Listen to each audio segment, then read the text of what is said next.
Well, is the White House putting our troops at risk by focusing too much on the cash? Listen to this.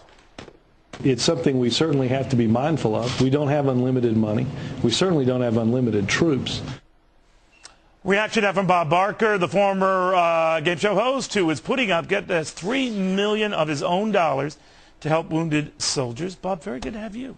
It's a pleasure to be with you. It really is. You know the debate here going on, more troops or not for Afghanistan. I would imagine I know where you're coming from, but tell me, what do you think? Should we have troops? Well, I think that it's an important decision. There's no doubt about that. But if we're going to stay in Afghanistan, I think we should give the general the troops that he needs. So General McChrystal says I need at least 40,000 more, let him have. Well, if that's what he needs, right, then that's what he should have. Either that or bring them home. Because to leave just a few in danger doesn't make sense to me. What got you into this? Of course, they didn't ask me. They didn't. Well, I did. So what got you into this? Because anyone who writes a $3 million check to an organization, A, has a lot of money, and B, sees it as a very good cause. Well, I certainly see it as a very good cause. And the money was written to the Intrepid Fallen Heroes Fund. And this is a splendid organization. And a surprising thing, every dollar that you contribute to this fund goes to a program for the veterans. Every dollar. All of their administrative costs come from a different channel. And I know that many organizations use a large percentage for administrative costs. So the Intrepid group does not do that. But so soldiers who've been wounded in battle, and this is funds earmarked just for them. Well, my contribution will be used for a new hospital that they're building in Bethesda, Maryland, and this new hospital will be primarily for traumatic brain injuries and psychological health problems. Now, they already have a hospital in San Antonio that is functioning as we speak.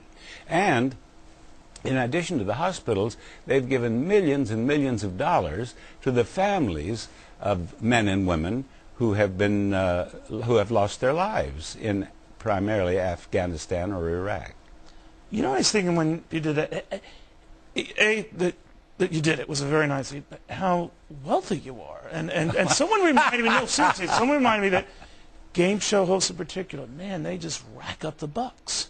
And you, I mean, you left the scene after, what, 45 years doing it? Oh, no, I had been on television for more than 50 years. I know, but just The Price is Right. Price is Right, 35 years. So, a large pot after you left. Well, I had written, I had worked consistently. You know, I didn't have those periods off that can happen in our business. Why are you looking at me that way? No, I'm... Listen, you're pretty consistent yourself. Just in case. I started on Truth or Consequences. I did that, that was my first national show. I did it for the first time December 31st, 1956. Man, oh man. And I didn't finish until all these years later. And they overlapped. So, and then I did specials and... Ka-ching, ka-ching. You know what I was saying to the guys around here? You want Bob Barker at a party, and here's why.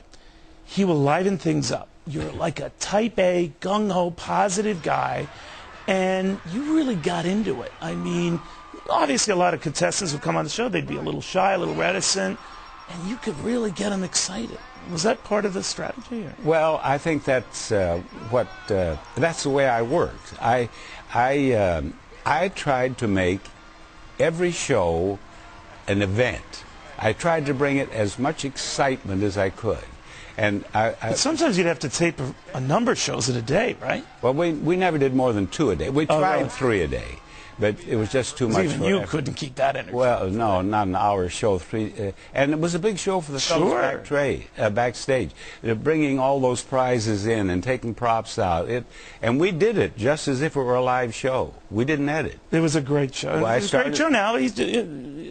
Kerry has a different approach to it. But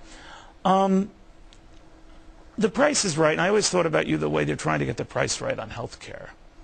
We don't have any reliable Bob Barker type stamp on the right price, Bob. Could you go down to Washington and put a stamp on it?